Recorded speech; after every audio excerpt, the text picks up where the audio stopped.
Gold hub తాకట్టులో ఉన్న బంగారాన్ని విడిపించి కొనబడును. అదే రోజు ఆన్లైన్ ధరకు కొని డబ్బులు ఇవ్వబడును. నమస్తే, వెల్కమ్ టు అవర్ ఛానల్. నేను మీ ప్రియాంకారావు. ఈ రోజు మనతో పాటు ఉన్నారు జనసేన పార్టీ ముఖ్య కార్యదర్శి అడ్వకేట్ రజనీ గారు. వారితో మాట్లాడదాం. నమస్తే మేడం. నమస్తే మ్యామ్, ఇప్పుడు చూస్తే కనుక ఢిల్లీలో మద్య కుంభకోణం గురించి మనందరికీ తెలిసిందే. రోజుకొక మలుపు తిరుగుతున్న నేపథ్యంలో ఇప్పుడు ఢిల్లీ మద్యం కుంభకోణానికి మించి ఏపీలో మద్య కుంభకోణం జరిగింది అంటూ ఆరోపణలు వస్తున్నాయి. ఇక అలానే ఎంక్వైరీ కూడా స్టార్ట్ అయ్యే సూచనలు కనిపిస్తున్నాయి అంటూ కూడా ఆరోపణలు వస్తున్నాయి. దీన్ని ఏ విధంగా చూడాలి? ఇది ఎంతవరకు వాస్తవం అంటారు? ముఖ్యంగా ఢిల్లీ కుంభకోణం 100 కోట్లు అనేది ఎక్కడ దొరికిందంటేనండి, ఢిల్లీకి సంబంధించిన ఒక గవర్నర్ ఎవరైతే ఉన్నారో అప్పట్లో ఆయన బీజేపీ పార్టీకి సంబంధించిన వ్యక్తి, ఆయన ఒక పాలసీ తీసుకొచ్చారండి. అప్పట్లో ఢిల్లీ ముఖ్యమంత్రి మనీష్ సిసోడియా గారు కానీ కేజ్రీవాల్ గారు కానీ ఒక పాలసీ తీసుకొచ్చారు. ఆ పాలసీ ఏంటంటే, దానివల్ల ఏదైతే కొంతమంది వ్యక్తులకి లాభంగా అనిపించింది, అంటే వ్యాపారస్తులకి లాభంగా ఉంది.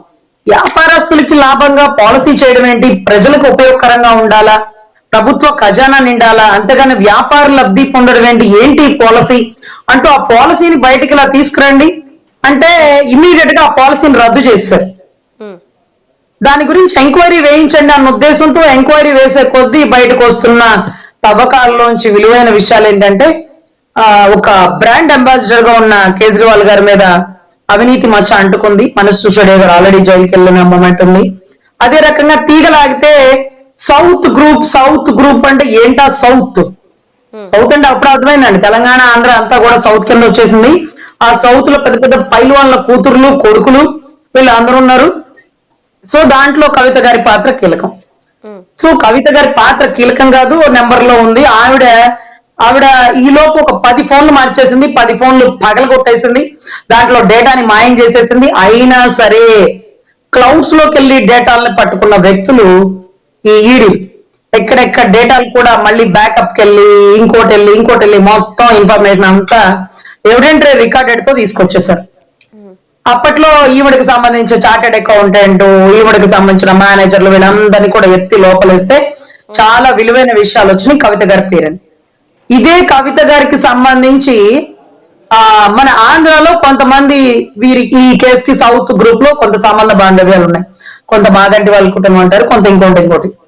సో ఈ విజయసాయి రెడ్డి గారికి సంబంధించిన అధాన్ డిస్టిలరీస్, ఏదైతే మిథున్ రెడ్డి గారికి సంబంధించిన ఎస్పీవై ఆగ్రో డిస్టిలరీస్, బలవంతంగా లాక్కున్న నంజాల వాళ్ళ డిస్టిలరీస్, నంజాల నంది పైపుల వాళ్ళకి సంబంధించిన అదొక డిస్టిలరీస్, సింగరాయకొండలో పెట్టిన డిస్టిలరీస్, ఇవన్నీ బల్క్ గా పెట్టి మొన్న ఈ మధ్య వైజాగ్ లో దొరికేసింది చూడండి, డ్రగ్ లేకపోతే కొకైనో హెరాయినో, మీకేం అర్థం కావట్లేదు కదా ఆ ప్రోడక్ట్ ఏంటనేది.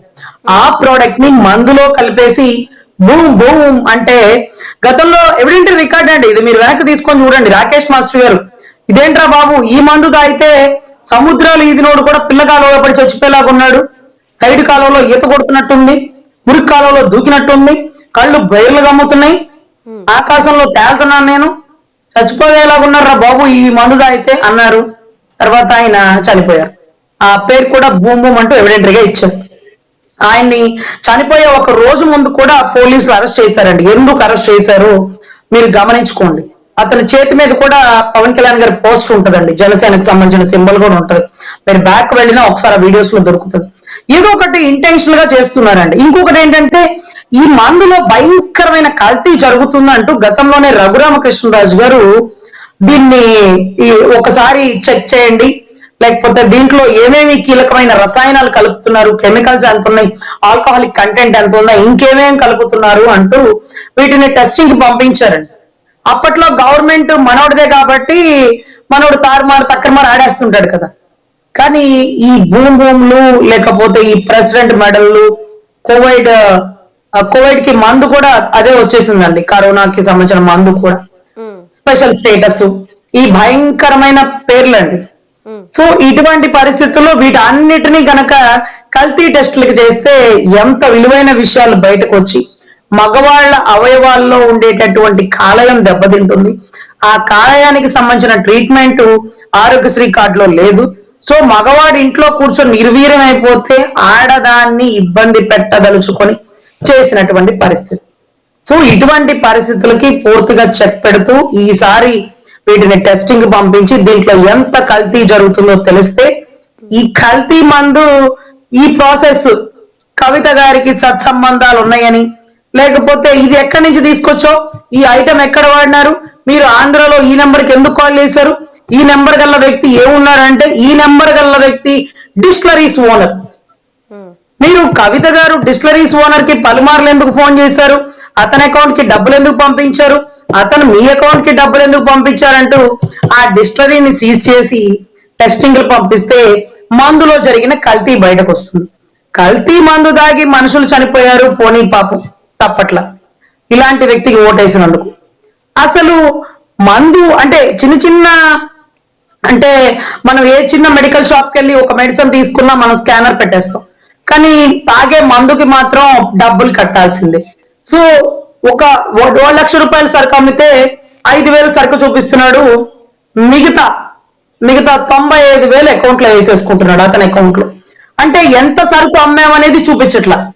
ఇది కాకుండా మీరు గమనిస్తే ఇది భూము శకలక మందులు కాకుండా వీళ్ళు కల్తీ సారా మందులు కూడా తయారు చేసేసి ఆ పేర్లు స్టిక్కర్లు అతికిచ్చేస్తున్నారు, డిస్టిలరీస్ కూడా సంబంధం లేకుండా. ఇవంతా వెలికి తీస్తే ఆంధ్రలో జరిగిన స్కామ్ ఏదైతే ఉందో అది దేశవ్యాప్తంగా సెన్సేషన్ అవుతుంది. అసలు ఆఫ్టర్ ఆల్ కవిత 100 కోట్లు, కొన్ని వేల లక్షల కోట్లు ఇక్కడ స్కామ్ జరిగింది. ఇన్ని సంవత్సరాల నుంచి ప్రభుత్వ ఖజానాలో మందుకు ఎంత డబ్బు వెళ్తుంది, 20 సంవత్సరాలకి తాకట్టు పెట్టి మందు మీద ఎంత అప్పు తెచ్చాడు, ఏ ధైర్యంతో తెచ్చాడు. అంటే వచ్చే ప్రభుత్వం కూడా చచ్చినట్టు మందు అమ్మాల్సిందే. అంటే అప్పుడు ఏంటి పరిస్థితి, రాష్ట్ర భవిష్యత్ అనేది. ఇక సిఐడి వాళ్ళు తవ్వడం బిగిన్ చేస్తే, అంటే ఈడీ వాళ్ళు తవ్వడాలు బిగిన్ చేస్తే ఇక ఒక్కొక్క తీగ లాగుతూ ఉంటే ఫస్ట్ ఇరుక్కునే వ్యక్తి విజయసాయి రెడ్డి గారు, మిథున్ రెడ్డి గారు. వీళ్ళిద్దరే కర్త కర్మ క్రియ. వీళ్ళని తవ్వుకుంటూ బయటకు వస్తే వీళ్ళకి సృష్టికర్త జగన్మాయ జగన్నాటక సూత్రధారులు కూడా వెలుగులోకి వచ్చే అవకాశాలు కీలకంగా ఉంటాయండి. సో ఖచ్చితంగా కవిత గారి తీగలాగే కొద్ది విజయసాయి రెడ్డి గారు, మిథున్ రెడ్డి గారు ఇరుక్కోవడం ఖాయం.